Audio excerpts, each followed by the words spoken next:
Hey guys, and welcome to another very exciting visual effects tutorial. Last week Walter had a little bit of a weird encounter in our latest visual effects short film, and if you haven't seen it yet, I highly recommend that you go and check it out. The short film was a collaboration with the guys from Action VFX, who in my opinion produced pretty much the best high quality action stock footage that you can find on the internet. They're having a huge 50% off all throughout May sale. Highly recommend that you go and check them out. Also, in terms of feedback, yes Sir Cheese Knight, the demon might have been after Walter's cookies, I don't know. Best explanation I've seen so far. And yes, I did forget to add a shadow to the demon. I got caught between a whole lot of rotoscoping work and trying to get 28 visual effects shots done, and I just kind of forgot it. I'll just take it away for next time. Anywho, in this tutorial I want to show you how to create that cool bursting out of the ground and rising from the grave style effect. This is going to be an intermediate level tutorial, and I will assume that you are familiar with all of the basic concepts for Adobe After Effects. If you're not, I've got a ton of beginner level tutorials on my channel that I recommend you check out first. But now, before I talk your ear off, let's jump right into the tutorial.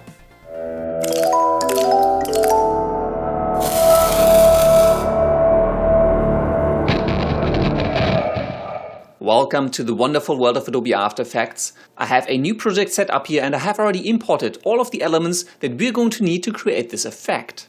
As always, if you do want to follow along, you're going to find download links to all of these elements in the description of the video. We have a Walter Scared clip, which is our base footage. Actually, let's grab this and drag it onto the new composition icon to create a new composition, which is where we're going to composite our ground crack effect. This is just a really low angle shot of a garage, and in the background Walter is having a little bit of a heart attack, freaking out as we're going to make a hand burst out through the ground. Then there's a green screen arm clip. Actually, again, let's grab it and drag it onto the new composition icon because we are going to have to green screen this. This is just a fairly close-up shot, not terribly well green screen actually, and it's just a shot of my hand coming out. So we're going to green screen this and cut it out and then composite it onto our base footage into that ground burst. Then we have a ground burst element, and the guys at Action VFX were nice enough to let me give away a low resolution version for free. And finally, there's another element from actionvfx.com, which is a dust wave, and we are going to composite this on top of the final effect just to make it look a little bit more interesting. Now let's start compositing the ground burst effect into our shot. Let's grab the ground burst element and let's drag it into our composition and drag it at the top. Let's position it exactly where we want it to be, and if we now scrub through our composition, it doesn't actually look too bad. However, you may notice that the camera that we used to film this clip is not 100% stable. We did handhold this, and so there's a little bit of movement, a little bit of jitter in the camera. In order to properly composite any elements into this shot, we need to make sure that they follow the camera movement, and so we're going to have to track this shot. Because there's no big camera movement and no parallaxing, we will be able to get away with just using the 2D tracker. So let's bring it up by coming up into Window and bringing up the tracker controls. Let me make this a little bigger so we can see the entire tracker panel. Make sure your Walter Scared clip is selected, and let's hit Track Motion.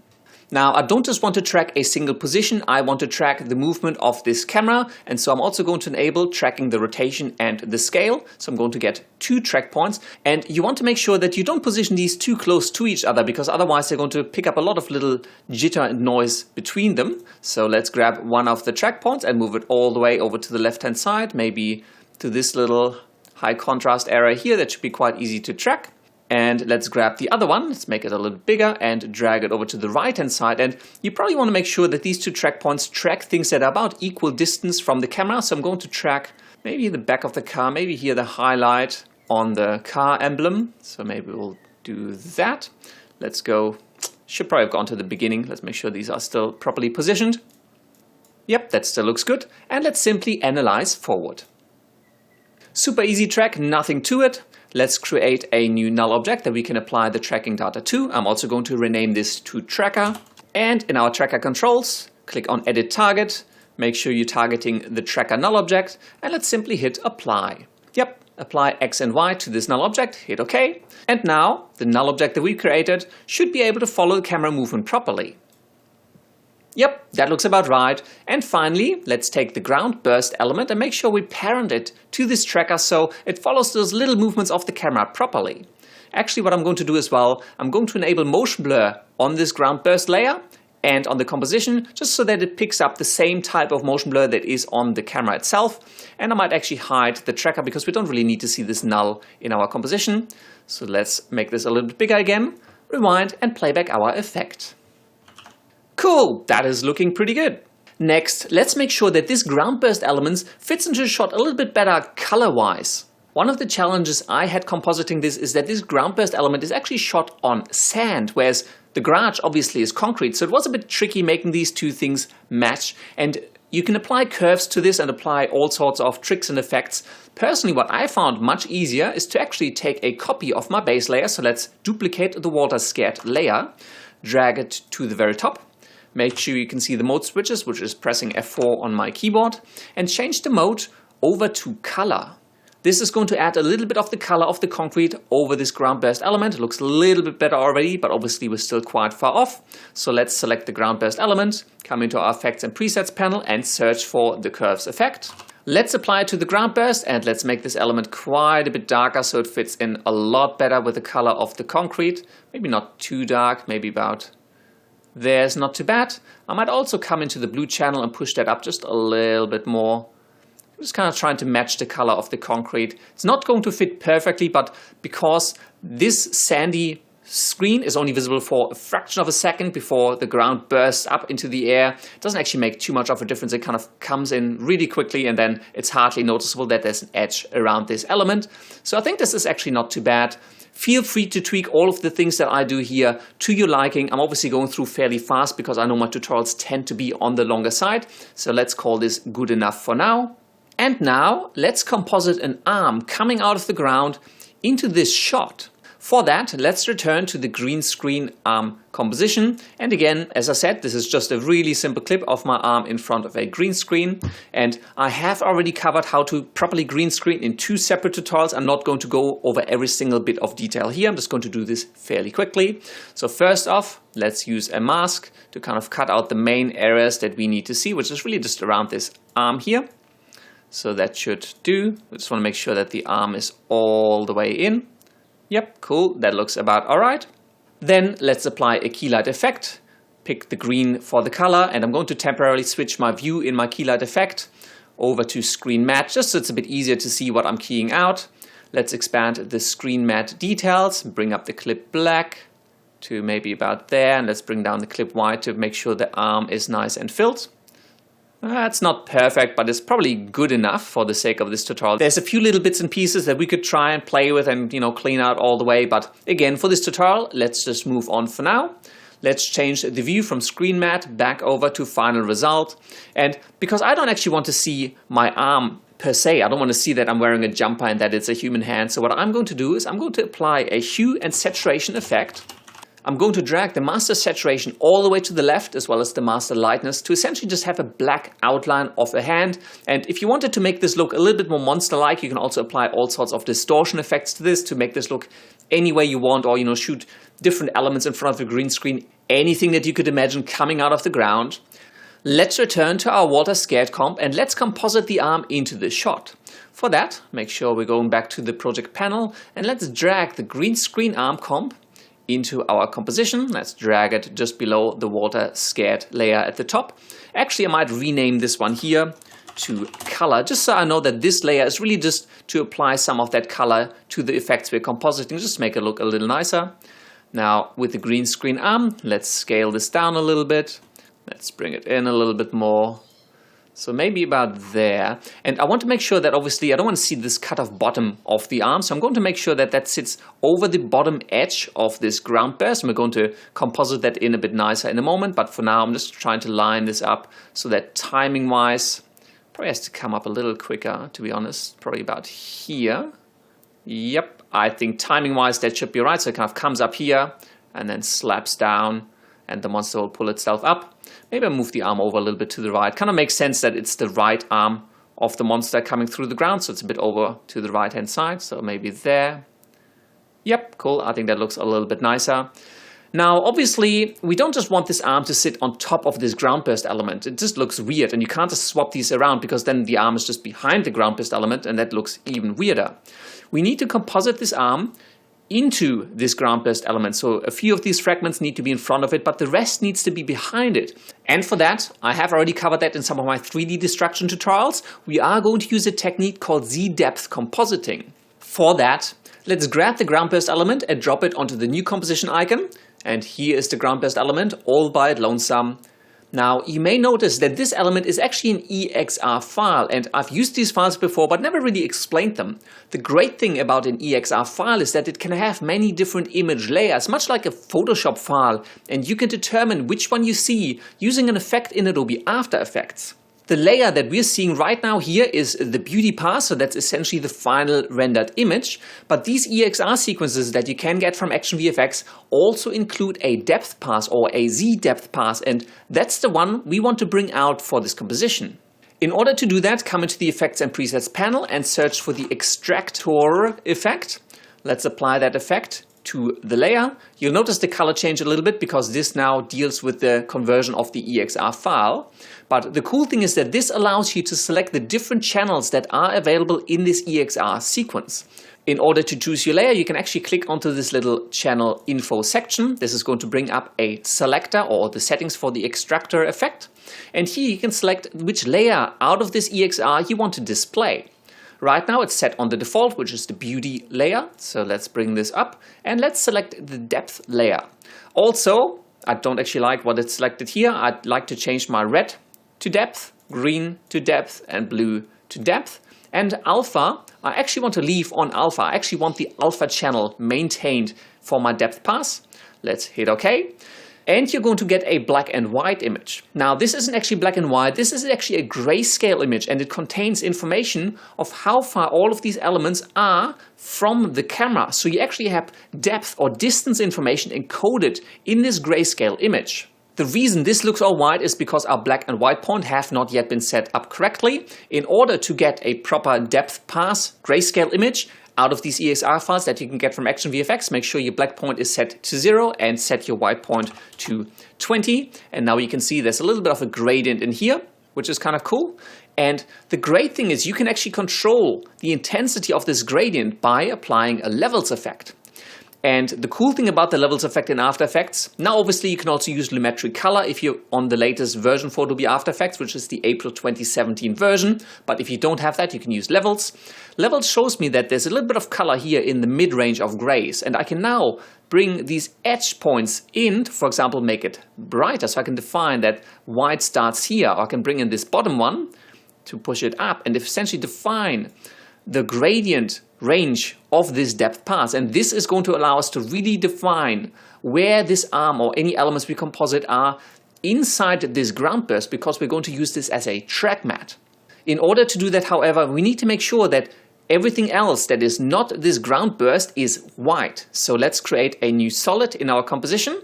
Let's make this, white is fine. Drag it to the bottom. So we are almost there. Let's select the ground burst element, and the last thing I want to do is I want to get rid of this dark, harsh edge here, and this is simply because the alpha channel is already multiplied into the color. However, the extractor effect lets us take that out by setting the unmult option under process. Let's hit unmult, and you can now see we have this really nice depth pass for this ground burst effect. And we can now determine which elements are going to obscure things that we composite into this layer. And that we do with the levels effect. So I can bring this in and say everything that is black is going to obscure the things that sit behind it. So I can say this much of the ground burst itself is going to be visible, and anything we place into it is then going to sit in it. If that all seems a little bit confusing, hang on for a little bit. We're now going to use this technique to composite the arm into our water scared layer, and it's all going to make a whole lot more sense. However, because we're going to use this layer multiple times for different types of composite, I actually want to take this levels effect out of this composition. We're going to apply it wherever we use this layer. So for now, let's just delete this levels effect and just keep it at the default exposure. We can tweak it whenever we use it. Let's return to our water scared composition, and let's use this ZDepth Pass as a track matte onto this green screened arm to make some of these fragments be in front of this arm. So it sits really nicely in this 3D effect. Let's return to the project panel, and this ground burst 1A Beauty 720p, that's our ZDepth Pass. So I'm actually going to rename this to ground burst ZDepth. And let's grab this layer and drop it into our composition on top of the green screen arm. Obviously, this is really incorrectly positioned right now. So what I want to do is select the ground burst itself. And again, maybe we'll rename this to ground burst just so our composition is a bit neater and it's easier to see what is what. On the ground burst ZDepth layer, let's make sure that this one is also parented to the tracker, just like our ground burst. And on the ground burst, let's reveal the position, rotation, and scale, because we need to make sure that these two layers sit at the exact same position in our scene. Select all of those properties, Ctrl+C to copy them, go onto the ZDepth Pass and Ctrl+V, paste them all in. So now our ZDepth and our normal ground burst are perfectly aligned. And because we're going to use this ZDepth Pass as a track mat onto this screen, let's make sure we also properly set this up with a levels effect. So let's apply a levels effect to this ZDepth Pass. And let's bring in the bottom one up a little bit so that the foreground, everything that is black, is essentially going to be obscuring this arm. So I want to make sure that at the end it's all nice and white, and maybe up until there. I do want a fairly harsh edge. So everything that's black is going to be in front of the arm, everything that's white is going to be behind the arm. So maybe about there. We can keep tweaking this in a second. So now with this track mat set up, come onto your green screen arm and change the track mat option from none to Luma matte. Now you can see that the arm is sitting behind these front elements. So it's kind of literally coming out of the ground, and you can see some of the rocks are actually behind the hand because that's what we're defining with this Luma matte made from our ZDepth Pass. So you've got the arm coming up in between all of these rock elements. The cool thing is that on our ground burst ZDepth, we can keep tweaking these to really determine where and how far this arm sits inside the rocks or how far it's blended in. So we can kind of make sure that this is really nicely composited right into the middle of our elements. So this is kind of really cool the way it's coming out of the ground right in the middle of all of these rock elements. Next, as you can see, there isn't actually a very deep hole in this ground burst effect. However, we can kind of add a gradient solid to make it look like this is actually a really deep hole that this arm is coming out of. For that, let me quickly collapse all of my layers and let's create a new solid. Let's call this one hole gradient and hit OK. To this layer, I'm simply going to apply a gradient ramp. Let's come out and let's just tweak the points a little bit. I actually want it white at the top and black at the bottom. So we're going to use this as an overlay to create this effect as if it was going down into the hole in this ground burst effect. Then let's zoom back in and disable this layer for a moment. And we want to mask it out so it really just sits over the actual hole in the ground. So maybe what I'm going to do is I'm going to hide my arm for a second so I can see this a bit clearer. With the whole gradient still selected, even though it's invisible, let's grab the pen tool and let's just kind of mask out around this hole. Towards the bottom, you don't need to be too specific because again, we're going to use that ZDepth compositing to make sure that is nicely blended in. Let's re-enable the layer, reselect the gradient ramp, and let's just make sure we have a little bit of a gradient going on here. Obviously, tweak this to your liking. I'm going to change the mode from normal over to multiply. So it's kind of just adding this dark feeling, this dark hole feeling into this element.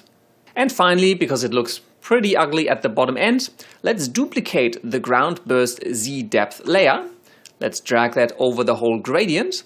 And again, let's change the whole gradient's track matte option from none over to Luma matte.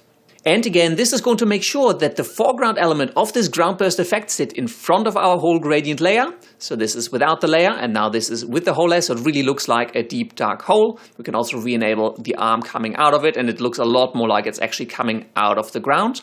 Finally, let's make sure our whole gradient also follows the camera movement. So let's change the parent from none over to our tracker.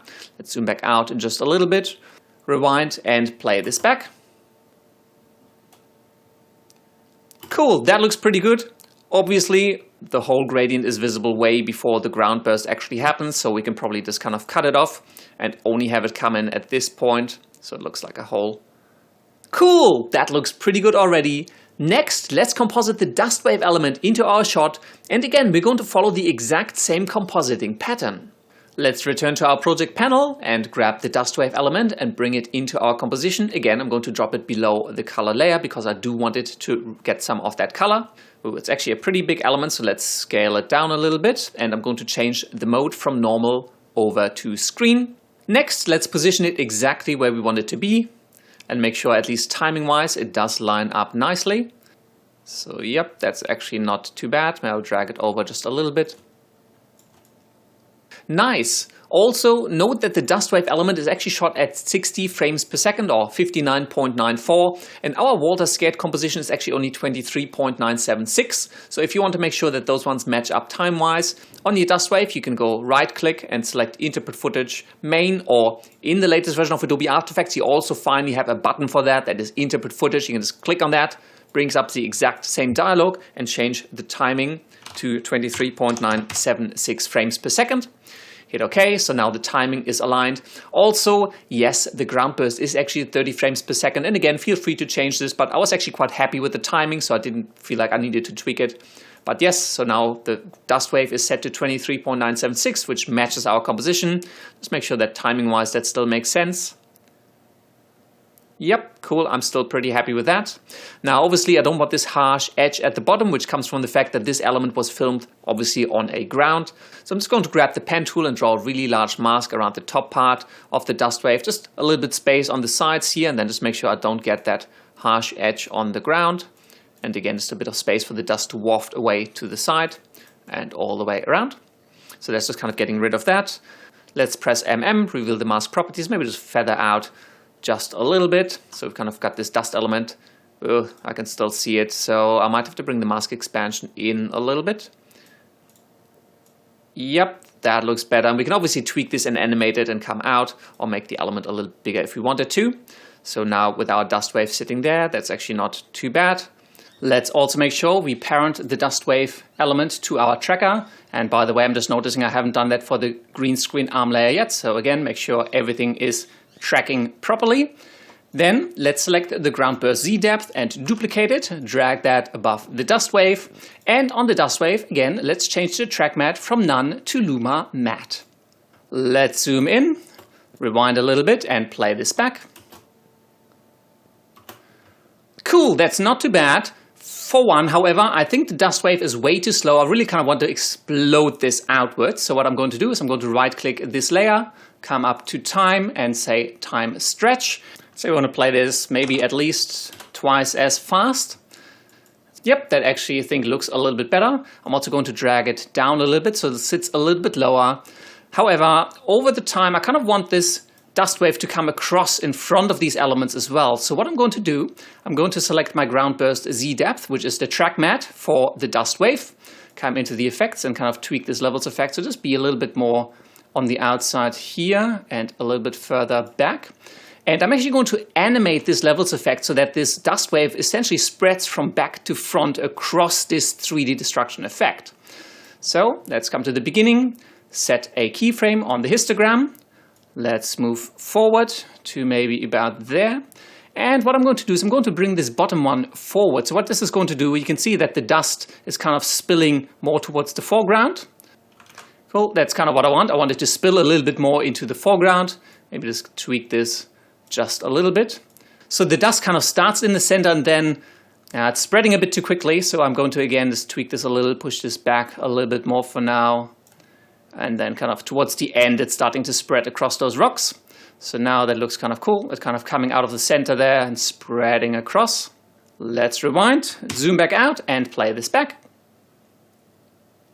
Cool, that does look pretty good, but I think the dust wave still, it just comes in too late, I think. So I'm going to take the dust wave element and just drag it forward a little bit. And I might actually kind of cut it off about here because I don't want the dust to appear too early. So maybe let's just have it kick in here and then it's kind of spilling out. I think that looks a little bit better. The dust wave does appear a little bit bright, so we may want to apply a simple curves effect and just bring down the brightness a little bit. And maybe I'll push a little bit more blue into it as well, just to kind of make it blend a little bit better into the shot. Feel free to tweak this to your liking. Also, the cool thing is that you can use the same technique to composite any other destruction and dirt and dust and particle elements into this shot. And because we have this levels effect on every single ZDepth layer, you can control how each of those elements interacts with that 3D ground burst element. I hope we're coming full circle and it now makes sense why we didn't want that levels effect pre-composed into our ground burst ZDepth layer, but want to have it on every single time we use it. So we just have a little bit more control. Finally, the very last thing I want to do is add a little bit of camera shake to this ground burst effect just to give it a little bit more impact. But before I do, let's reveal the layer switches again and make sure we have motion blur enabled for all of the layers that are attached to the tracker, just so that everything is being affected properly. So everything that is parented to the tracker has motion blur enabled, and obviously the composition does as well. So now let's select all layers and pre-compose them.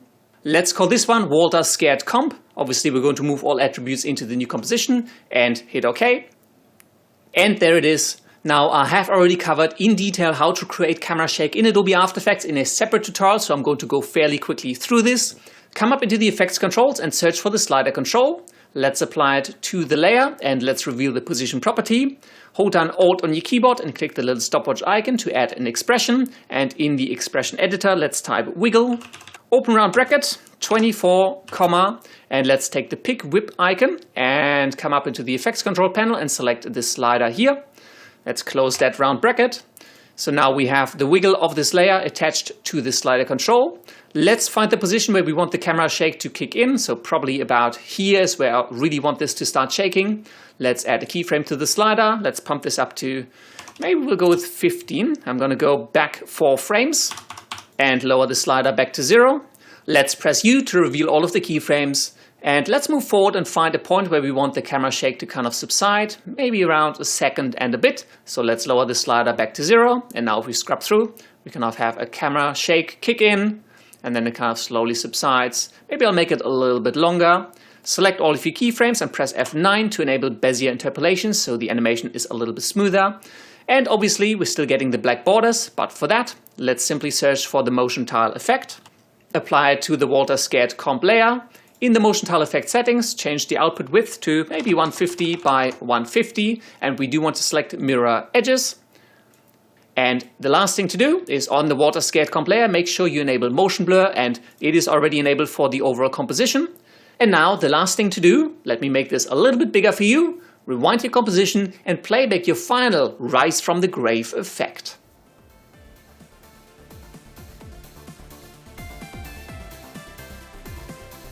And that's all there is to it. I really hope you enjoyed this tutorial and learned something new. If you did, please show your support by liking, favoriting and sharing it with the world. Don't forget to subscribe if you do want to see some more cool filmmaking and visual effects tutorials just like this one. And if you do have any comments, questions or suggestions, just leave them down in the section below. Thank you very much for watching, and until next time, I will see you later.